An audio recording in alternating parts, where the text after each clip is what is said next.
first off, any lineup changes that you can walk us through? Got a couple game time decisions. From your team, is there one or two things that you're looking for, not just today, but sort of going forward, that you want to see them get better at? Well, get back to our identity a little bit more. I think we've gotten away from it lately. In my opinion, the checking side of things.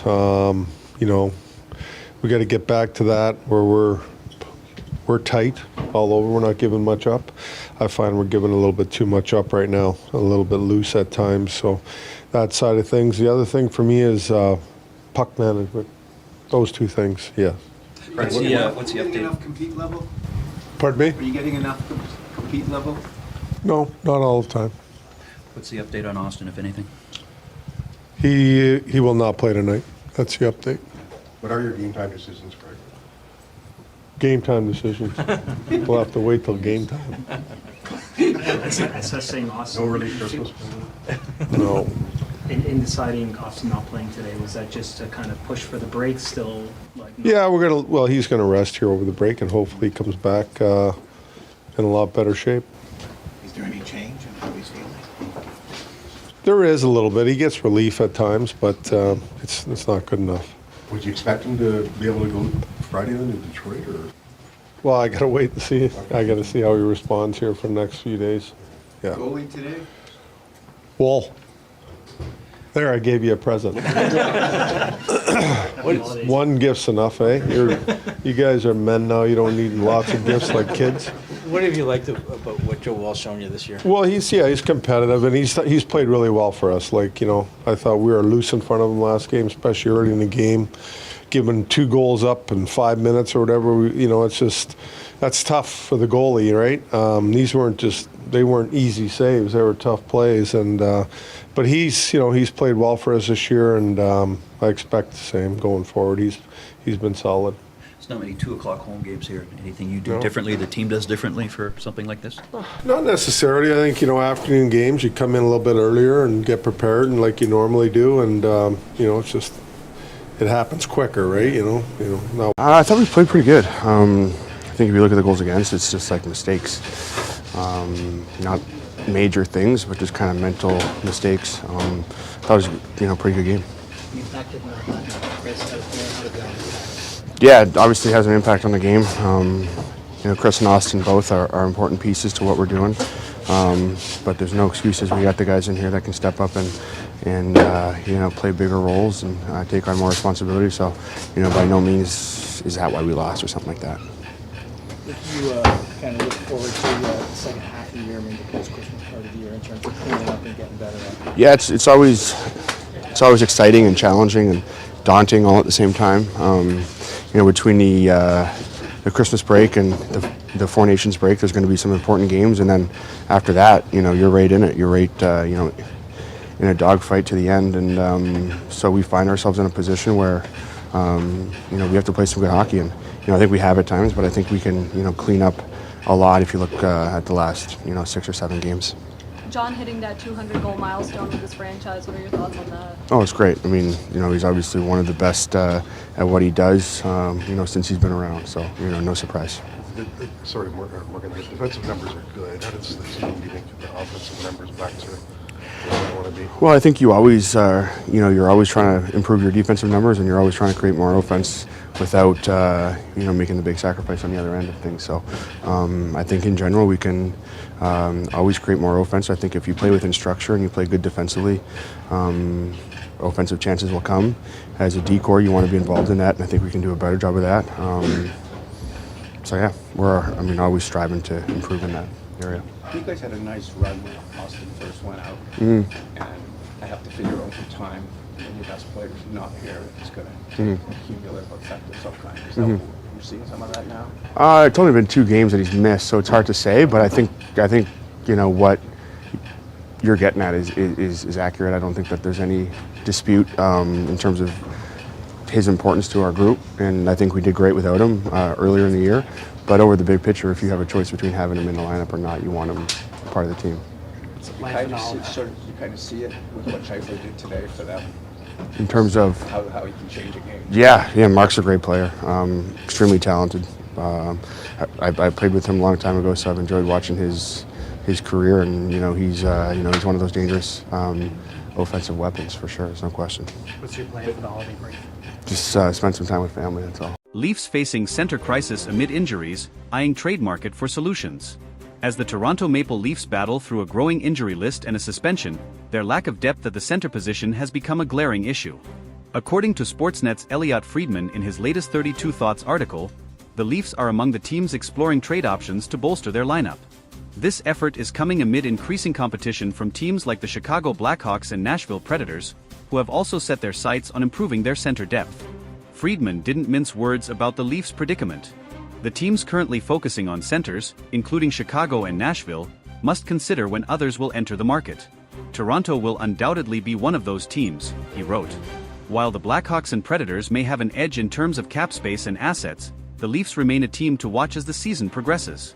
The Leafs situation is urgent, with up to 7 forwards currently unavailable due to injury or suspension. Ryan Reeves is serving a 5-game suspension, while key players like Auston Matthews, upper body, Matthew Knies, upper body, Kaje Jarnkrok, groin/sports hernia, David Kampf, lower body, Max Domi, lower body, and Max Pacioretty, lower body, are all sidelined. The team has even considered temporarily shifting Mitch Marner to the center position, highlighting the severity of their depth issues. This isn't just a short-term concern for the Leafs. Depth at center has been a persistent challenge for the team, and while stopgap solutions like Marner could help in the interim, the front office appears keen to explore longer-term fixes. For fans of the blue and white, this has been a recurring theme. The Leafs' center depth often becomes a problem at the worst possible times. James Myrtle of The Athletic recently added more fuel to the speculation, naming several potential trade targets who could help the Leafs address their issues. Among them is Ryan O'Reilly, a familiar name for Toronto fans. O'Reilly, who signed a 4-year, $18 million deal with Nashville in 2023, might be a trade candidate if the Predators' underwhelming start to the season, 6-11-3, 31st in the league, prompts a rebuild. However, his steep price tag and history with the Leafs, including rejecting a free agency offer less than 2 years ago, make this a complex and potentially unlikely move.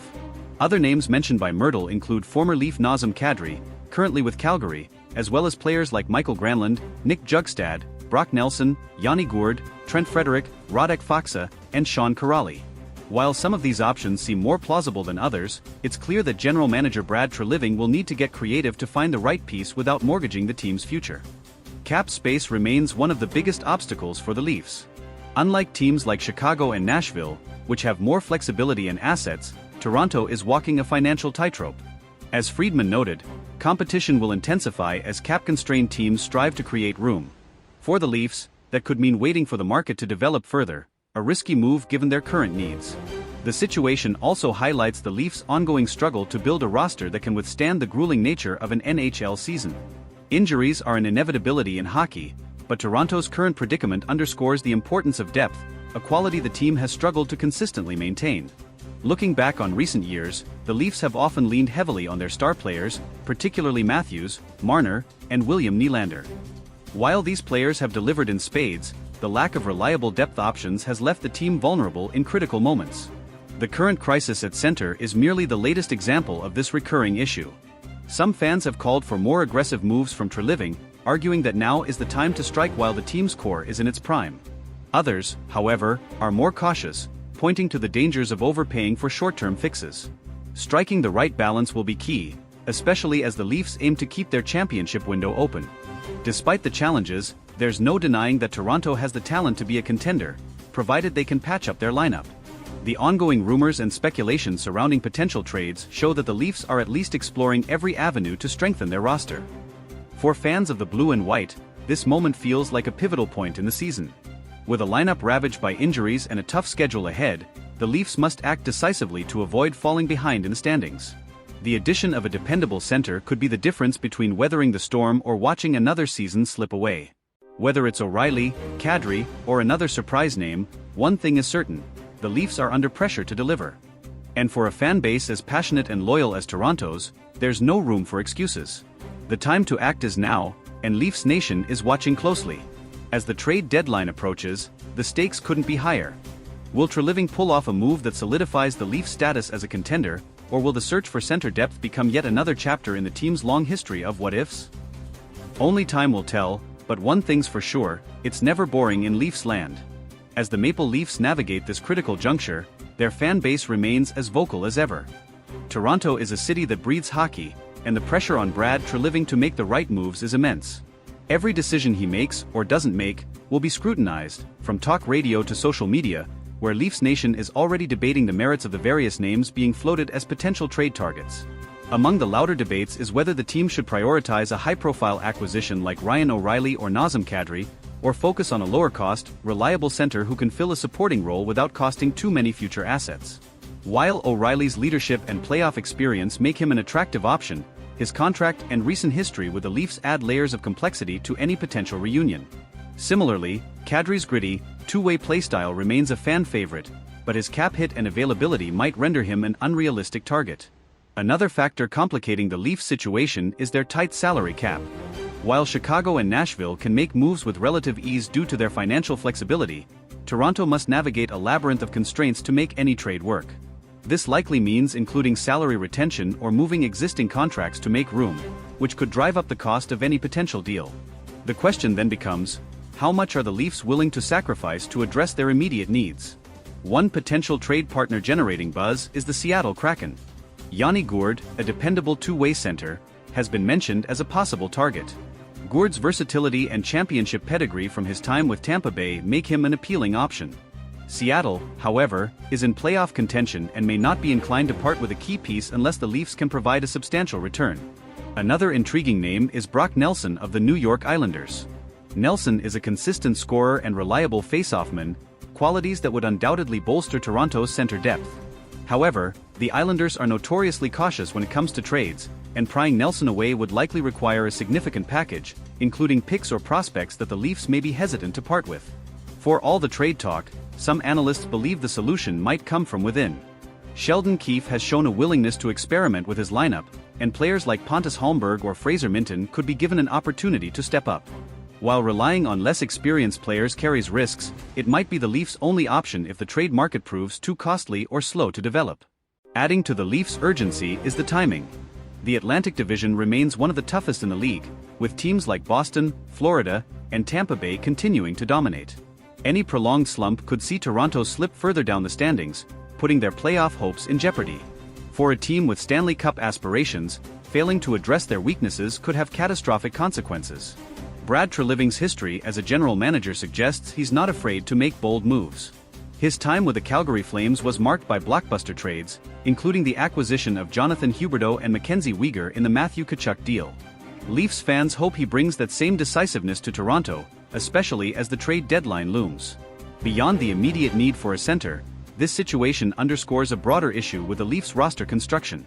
Depth has been a perennial concern, and while Toronto boasts some of the league's top-end talent, their reliance on a handful of stars has left them vulnerable in moments like this. Moving forward, addressing this imbalance must be a priority for the front office if the team is to achieve sustained success. As the Leafs head into a critical stretch of the season, the next few weeks could define their trajectory.